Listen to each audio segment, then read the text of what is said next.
सभी को नमस्ते। मैं आप सभी का आपके अपने YouTube channel law with twins में एक बार फिर से स्वागत करता हूं। और आज का भारतीय साक्ष्य अधिनियम का ये लेक्चर नंबर 7 है, जिसमें हम लोगों ने रेलेवेंसी ऑफ फैक्ट पढ़ना है। हम लोग relevancy and admissibility of facts के बारे में पढ़ेंगे और ये लेक्चर बहुत ही महत्वपूर्ण लेक्चर रहने वाला है उन सभी एस्पिरेंट्स के लिए जो LLB की तैयारी कर रहे हैं, BA LLB की तैयारी कर रहे हैं, जो अपना जो है वो जुडिशरी के एग्जामिनेशन की तैयारी कर रहे हैं, APO या AIBE या CBI APP, इन सभी एग्जाम्स के लिए लेक्चर बहुत ही इफेक्टिव रहने वाला है। ये लेक्चर डिटेल में होगा, अच्छे से होगा, तो प्लीज लेक्चर को एंड तक देखिए, तभी आपको समझ आएगा। और इससे पहले 6 लेक्चर्स ऑलरेडी हो गए हैं भारतीय साक्ष्य अधिनियम के। मैं लिंक डिस्क्रिप्शन में दे दूंगा प्ले लिस्ट का, वो जरूर लेक्चर देखिएगा आप, क्योंकि वो लेक्चर बेस हैं। बेस उन लेक्चर के बाद ही BSc आपको समझ आएगा। मेरे लेक्चर 5-7 मिनट लेंथी हो सकते हैं औरों से, लेकिन मेरे लेक्चर बहुत एग्जॉस्टिव होंगे, बहुत अच्छे होंगे, और आपको मेरे लेक्चर आपके एग्जाम्स को क्वालिफाई करवाएंगे, आपको अपना टारगेट अचीव करने में मदद भी करेंगे। तो आइए आज का लेक्चर स्टार्ट करते हैं। तो students, relevancy of facts and admissibility के बारे में हमने पढ़ना है। पेपर में क्वेश्चन कैसे आता है कि what is relevancy of fact, what is relevant fact, and discuss how the relevancy of fact is different from the admissibility, is there any similarity between the both terms और both are different, ऐसे question आ जाता है। या कभी कभी question आता है डायरेक्ट यहाँ से, एविडेंस में be given of fact in issue and relevant fact discuss. तो ये सारा ही आपने क्वेश्चन जो मैं बताऊंगा वो लिखना पड़ेगा आपको।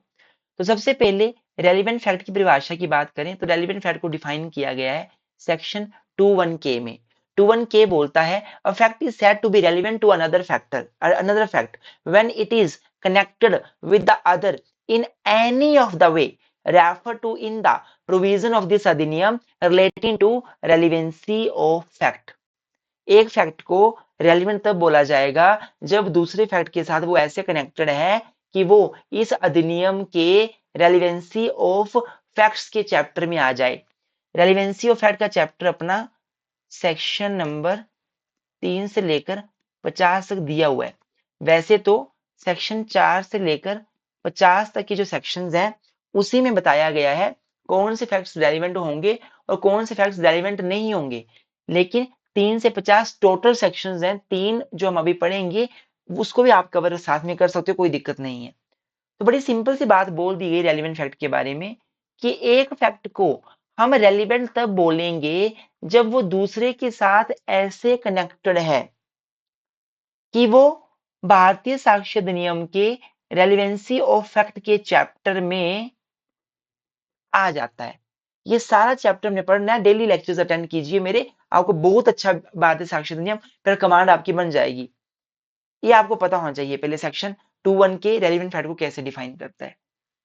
अब section 3 again a very important rule, ये क्या बोलता है कि एविडेंस में be given of facts in issue and relevant fact. ये बड़ी सिंपल सी बात बोलता है कि जब भी कोई कोर्ट में केस चला हुआ है तो जो आप एविडेंस दे सकते हो, जो आप सबूत दे सकते हो, या तो आप वो फैक्ट इन इशू को लेकर दे सकते हो या आप वो रेलिवेंट फैक्ट को लेकर दे सकते हो। You can give the evidence either of fact in issue or of relevant fact and of no other, and of no other. आप केवल और केवल किसी भी सूट या प्रोसीडिंग में,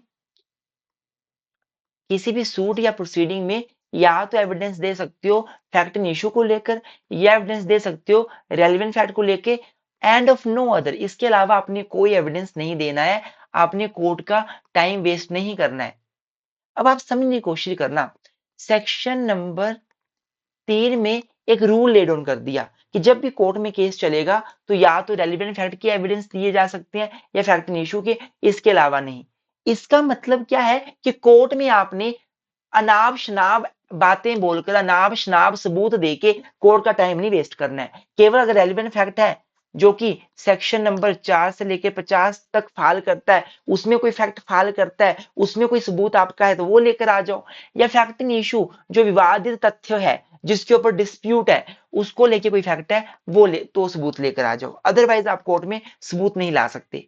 सेक्शन 3 मैंने आपको थोड़ा सा और पढ़ाना है अपने नोट्स में से, थोड़ा सा इंपॉर्टेंट सेक्शन और भी है सेक्शन 3।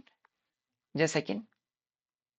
अगर मैं सेक्शन 3 की बात करता हूँ ना, तो ये तो आपको लग गया पता, जो एक बात मैंने बताई कि जब भी कोर्ट में केस चलेगा तो जो सबूत दिए जा सकते हैं वो सबूत या तो रेलिवेंट फैक्ट के दिए जा सकते हैं या फिर फैक्ट इन इशू के दिए जा सकते हैं, या फिर रेलिवेंट फैक्ट के दिए जा सकते हैं या फैक्ट इन इशू के दिए जा सकते हैं। इसके अलावा सबूत किसी के नहीं दिए जा सकते। इसके साथ साथ हम थोड़ी सी एक्सप्लेनेशन पढ़ेंगे जो बड़ी महत्वपूर्ण है। एक्सप्लेनेशन डील करती है सिविल प्रोसीजर के साथ। ये बोलती है कि अगर सिविल केस चला हुआ है और सिविल केस में कोई सबूत देने के लिए कोर्ट ने आपको बोला, आपने नहीं दिया, तो बेशक वो सबूत रेलिवेंट है, बेशक वो फैक्ट प्रूव करना रेलिवेंट है, पर बाद में फिर आप उसके रिगार्डिंग सबूत दे ही नहीं पाओगे। This section shall not enable any person to give any evidence of fact which he is disentitled to prove by any provision of law for the time being in force relating to the civil procedure। ये section किसी को enable नहीं करता, किसी person को enable नहीं करता कि वो एविडेंस दे एक ऐसे फैक्ट का जिस फैक्ट का एविडेंस देने के लिए वो अब डिसएंटाइटल्ड हो गया है, क्योंकि सिविल प्रोसीजर में ऐसा बात लिखी गई थी। सिंपल सी बात है, मान लीजिए सीपीसी कोई प्रॉपर्टी का डिस्प्यूट चला हुआ है और प्रॉपर्टी के डिस्प्यूट में कोई व्यक्ति किसी को बोला जाता है कि आप ये सबूत लेकर आ जाओ, आप ये सबूत लेकर आ जाओ। वो व्यक्ति सबूत नहीं लाता है, कोर्ट ने उसको टाइम दिया एक बार, दूसरी बार वो चीज प्रूव ही नहीं कर रहा है, तो लेटर ऑन बेशक वो रेलिवेंट चीज है, रेलिवेंट फैक्ट है, पर वो प्रूव नहीं कर पाएगा, वो डिसएंटाइटल हो गया। अब ये हमारा एक्सप्लेनेशन बोलता है। ये सिंपल सी बात आपने याद रखनी है। एग्जाम्पल भी यहाँ पे लिखा हो मैंने कि भाई सेक्शन 3 के हिसाब से आप या तो रेलिवेंट फैक्ट के सबूत दे सकते हो या फैक्ट इन इशू के सबूत दे सकते हो, and of no other. Example के तौर पे ए is tried for the murder of B by beating him with the club with the intention to cause his death। ए के ऊपर केस चला हुआ है कि ए ने बी का मर्डर कर दिया उसको मारकर, एंड उसकी इंटेंशन भी यही थी कि उसका मर्डर करना। अब जब ट्रायल चलेगा, जब कोर्ट में केस स्टार्ट होगा, तो ये सारे फैक्ट्स क्या होंगे, इशू में हो सकते हैं। जैसे कि A is beating B with club, क्या ए ने बी को क्लब के साथ मारा। A is causing B is death हो गया, बी इज डेथ, ए ने बी की डेथ करी with this by because of this beating, A is intention to cause death, और ए की इंटेंशन भी थी डेथ कॉज करने की। तो बेसिकली इन सभी चीजों को लेकर आप कोर्ट में सबूत दे सकते हो, क्योंकि ये फैक्ट इन इशू है या कोई रेलिवेंट फैक्ट सेक्शन 4 से 50 तक आएगा, उसको लेके आप सबूत दे सकते हो। इसके अलावा आप सबूत नहीं दे पाओगे, अगर सबूत दोगे तो कोर्ट आपको मना कर देगा। ये सेक्शन 3 बोलता है। 3 में जो एक्सप्लेनेशन है उसका भी एग्जाम्पल यहाँ पे दिया हुआ है। जैसे कोई शूटर है, उस शूटर को बोला गया कि तुम ये डॉक्यूमेंट प्रोड्यूस कर दो, तुम ये चीज लेकर आ जाओ, कोर्ट में पेश कर दो। फर्स्ट हियरिंग में उसने पेश नहीं करी, फिर से उसको टाइम दिया गया, उसने पेश ही नहीं करी। बाद में सब्सिक्वेंट स्टेज में अगर वो चाहता भी है पेश करना, वो डिसएंटाइटल हो जाएगा, क्योंकि सीपीसी में ऐसा लिखा हुआ है कि अगर आपने अपना एक बार राइट खत्म कर दिया तो दोबारा से आपको वो राइट नहीं मिलता। तो बेशक वो रेलिवेंट चीज होगी, पर आप उसका सबूत नहीं दे पाओगे, क्योंकि सिविल प्रोसीजर ने आपको रोक दिया उसका सबूत देने के लिए। ये बात आपने याद रखनी है। तो स्टूडेंट्स, अब अगर बात की जाए रेलिवेंसी और एडमिसिबिलिटी की, कि इनमें क्या फर्क होता है, इसको पढ़ाने से पहले मैं आपको एक छोटा सा एग्जाम्पल दूंगा, फिर आप समझेंगे कि हम ये क्यों पढ़ रहे हैं। देखो ध्यान से, मान लीजिए, जैसे कि मैं इसको ऊपर स्लाइड को ऊपर कर देता हूँ इसको मैं, यस ठीक है डन। नाउ देख, मान लीजिए एक फैक्ट है, या पहले एक केस चला हुआ है। सपोज एक केस है ए वर्सेस बी, केस चला हुआ है एक लैंड के लिए, एक जमीन के लिए। ए बोलता है कि वो लैंड मेरी है, बी बोलता है वो लैंड मेरी है। ए ने बी के ऊपर केस किया हुआ है कि बी ने मेरी लैंड पे कब्जा कर लिया। ए ने बी के ऊपर केस किया हुआ है। बी बोलता है कि सर मेरे पास सेल डीड पड़ी हुई है, ए ने मुझे खुद लैंड बेची है, I have the sale deed. A ने मुझे लैंड बेची है और अब मैं काम कर रहा हूं वहां पे, तो ए मेरे ऊपर केस कर रहा है, जबकि वो लैंड मेरी है, मेरे नाम पर है, मेरे पास सेल डीड पड़ी हुई है। तो आप खुद देखो, अगर व्यक्ति के पास एक सेल डीड पड़ी हुई है तो वो कितनी ज्यादा रेलिवेंट बात है अपने आप में। अगर सेल डीड है मतलब कितनी इफेक्टिव डीड है वो। अगर सेल डीड है जिसमें शो कर रहा है कि ए ने साइन किए हुए हैं एज अ सेलर, बी को वो प्रॉपर्टी बेची है, तो अब वो बी के ऊपर केस क्यों कर रहा है? तो अब ए जो वो बोल देता है बी बोल देता है मेरे पास सेल डीड है, पर जब कोर्ट में केस चलता है तो बी जो है ना, वो बस ओरली वो बातें बता रहा है, सेल डीड है उसमें ऐसा लिखा हुआ है वैसा लिखा हुआ है। कोर्ट बोल रहा है कि आप वो सेल डीड हमारे पास लेकर आओ, तो बी बोल रहा है वो सेल डीड तो लॉस्ट हो गई है, गुम हो गई है, पर उसमें ये लिखा हुआ था। अब वो फैक्ट आपका रेलिवेंट तो था, सेल डीड होना एक रेलिवेंट फैक्ट था, क्या वो एडमिसिबल होगा? क्या कोर्ट उसको एडमिसिबल करेगा? नहीं करेगा। क्यों? क्योंकि वो प्रूव नहीं हो पाया, वो प्रूव नहीं हो पाया। तो इसका मतलब ये हुआ कि रेलिवेंसी जो है कहीं ना कहीं लॉजिक पर बेस करती है, कि लॉजिकली हमें लग जाता है पता कि ये चीज रेलिवेंट है या नहीं है। पर जब एडमिसिबिलिटी की बात करते हैं तो कोई फैक्ट एडमिसिबल तभी होता है जब वो प्रूव हो जाता है।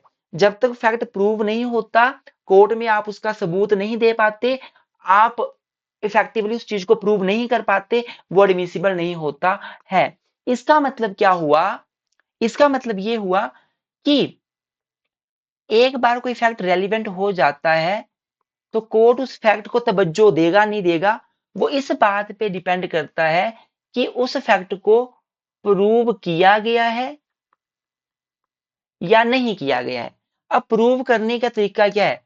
ओरल एविडेंस के माध्यम से प्रूव हो सकती है चीज, डॉक्यूमेंट्री एविडेंस के माध्यम से प्रूव हो सकती है चीज। तो कोई चीज ओरल एविडेंस को देख के प्रूव की गई है या नहीं करी गई है, कोई चीज डॉक्यूमेंट्री एविडेंस के माध्यम से प्रूव करी गई है नहीं करी गई है, उसके बाद ही वो चीज बेसिकली जैसे कि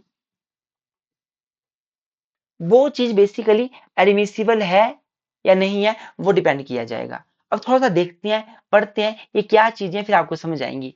देखो ध्यान से क्या लिखा हुआ है, relevancy and admissibility.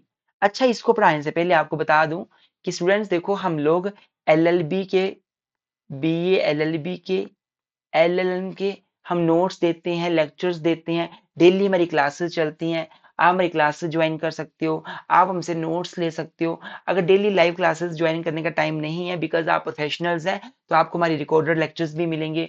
A1 study होगी, अच्छी वे में पढ़ाया जाएगा। ऐसा नहीं है कि जैसे मार्केट में हर कोई एजुकेटर बन गया वैसी पढ़ाई नहीं होगी। I am a UGC, I am a LLB, LLM holding criminal law, and I have cleared UGC NET examination, JRF examination for 3 times also. मेरे पास 9 साल का हमारा टीचिंग एक्सपीरियंस भी है बच्चों को पढ़ाने का। तो हम पढ़ाएंगे तो इफेक्टिव वे में पढ़ाएंगे, अच्छे से पढ़ाएंगे। आपके LLB BLLB में काम नहीं आएगा हमारा पढ़ाया हुआ, आपको जुडिशरी के लेवल में काम आएगा, APO में काम आएगा। अगर आप AIB की तैयारी करना चाहते हैं, हमारा स्पेशल बैच चलता है प्रॉपर, इसका रिकॉर्डेड भी है और लाइव भी है। अगर आप LLM के एंट्रेंस की तैयारी कर रहे हो किसी भी स्टेट की, यूजी, आप CCSU की तैयारी कर रहे हो, आप HPU की तैयारी कर रहे हो, PU की तैयारी कर रहे हो, DU की तैयारी कर रहे हो, आप हमसे कोर्स ले सकते हो। हमारे जो कोर्स होंगे ना, वो आपको बहुत इफेक्टिव हेल्प करेंगे, और आप सही मायने में लॉ को समझ पाओगे कि लॉ है क्या। सही मायने में आप लॉ को सीख पाओगे, चाहे AIB हो, चाहे LLM की एंट्रेंस की तैयारी हो, चाहे APO हो, चाहे जुडिशरी हो, चाहे CBI APB। अभी CBI APB का बैच भी लॉन्च हो गया हमारा। तो आप इन सभी कोर्सेज की अगर कोर्सेज लेना चाहते हो, हमारे से नोट्स लेना चाहते हो, हमारे नोट्स गूगल से कॉपी पेस्टेड नहीं होते हैं, हम टाइप नोट्स देंगे, वो भी हमारे हैंड रिटन से टाइप करवाए हुए होते हैं हम लोगों ने। हम खुद 4-4, 5-5, 6-6 बुक्स का सोर्सेज इकट्ठा करके फिर नोट्स बनाते हैं। हमारे नोट्स बनाने में टाइम लगा है, अच्छे से सोच समझ के नोट्स बनाए गए हैं, कोई ऐसे कहानियां नहीं लिखी हुई हैं। 9816492276, 9816634276, इस पे आप मैसेज कर सकते हैं, कॉल कर सकते हैं हमसे कोई भी मटेरियल बाय करने के लिए। तो स्टूडेंट्स, हम लोग बात कर रहे हैं बेसिकली कि रेलिवेंसी और एडमिसिबिलिटी में क्या फर्क होता है। Relevancy is based on logic and probability, admissibility is not based on logic. बड़ी महत्वपूर्ण बात है, कोई चीज रेलिवेंट है या नहीं है वो लॉजिक से आप बता दोगे। अब एक बंदा चीं चीं कर बोल रहा था मेरे पास सेल डीड है, सेल डीड है, लॉजिकली आप बता ही दोगे वो रेलिवेंट है, सेल डीड लेकर आ जाओ, आप केस ही प्रूव हो जाएगा।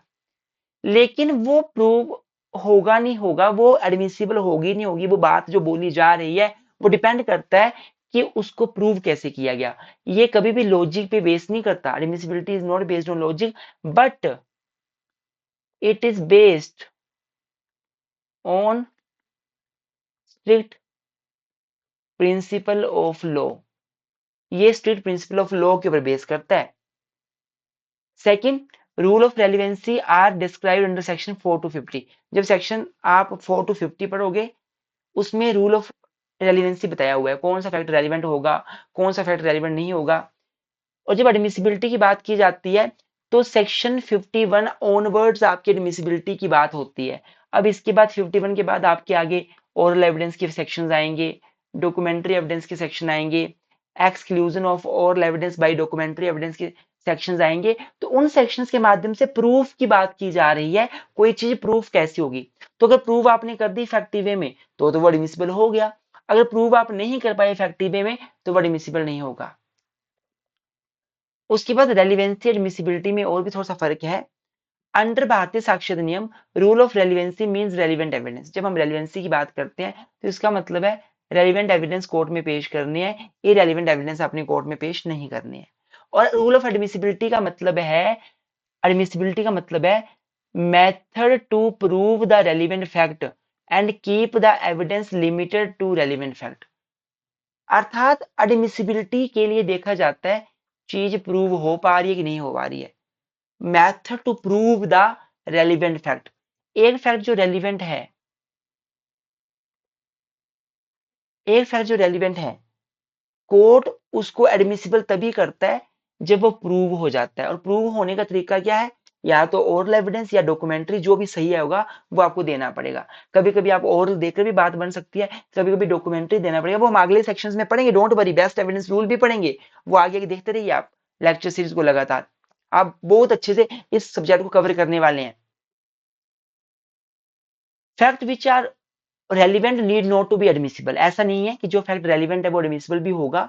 एक फैक्ट रेलिवेंट है, हो सकता है उसको सबूत नहीं दिए गए अच्छे से, वो एडमिसिबल नहीं होगा। जैसा कि हमने अभी देखा था, एक व्यक्ति चीन चीन के बोलता मेरे पास सेल डीड है, सेल डीड है, तो वो रेलिवेंट तो था पर वो एडमिसिबल नहीं हुआ, क्योंकि कल को सेल डीड जो थी वो उसके पास बेसिकली वो सेल डीड थी ही नहीं।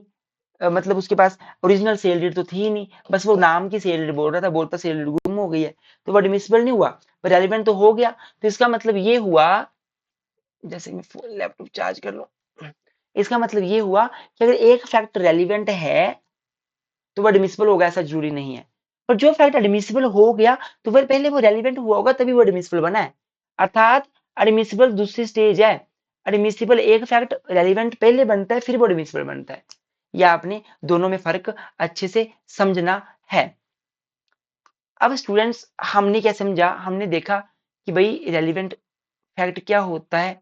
हमने देखा सेक्शन 3 जो बात करता है आप एविडेंस दे सकते हो रेलिवेंट फैक्ट के, फैक्ट इन इशू के, एंड ऑफ नो अदर। फिर एडमिसिबिलिटी क्या होती है, रेलिवेंसी क्या होती है, हमें पता चल गया कि रेलिवेंसी लॉजिक पे बेस करती है, कोई चीज रेलिवेंट है नहीं है लॉजिक से आप बता देते हो, तो वो एडमिसिबल होगी नहीं होगी स्ट्रिक्ट प्रिंसिपल्स ऑफ लॉ के आधार पर डिसाइड किया जाता है। वो चीज प्रूव कितनी हो पाई है उसके आधार पर डिसाइड किया जाता है। आज के लेक्चर के लिए इतना ही। प्लीज चैनल को सब्सक्राइब जरूर कर दें, आपसे विनती है, आप चैनल को सब्सक्राइब नहीं करते हैं, हमारा चैनल है, आपका चैनल है, प्लीज सब्सक्राइब कीजिए। हमारी वीडियो को लाइक कीजिए अगर आपको अच्छा लगता है, लाइक किए बिना मत जाइएगा। आप वीडियो देखते हैं लाइक नहीं करते हैं, क्यों? लाइक करने में क्या हो जाएगा? प्लीज विनम्र प्रार्थना है, प्लीज वीडियो को लाइक जरूर करें। और हाँ, एक और बात, हमारा जो नया चैनल है मुनीश लो क्लासेस, उस चैनल में जाके भी प्यार दीजिए अपना, इसको सब्सक्राइब कीजिए, यहाँ पर भी चैनल लेक्चर्स देखिए। आपसे विनम्र प्रार्थना है, कोई भी किसी सब्जेक्ट के नोट्स चाहिए, लेक्चर चाहिए, आपने कोई कोर्स ज्वाइन करना है, किसी प्रकार की इन्फॉर्मेशन लेनी है, हमारे व्हाट्सएप नंबर पे आप मैसेज कर सकते हो, आपको बहुत हेल्प मिल जाएगी। Thank you so much, keep supporting us.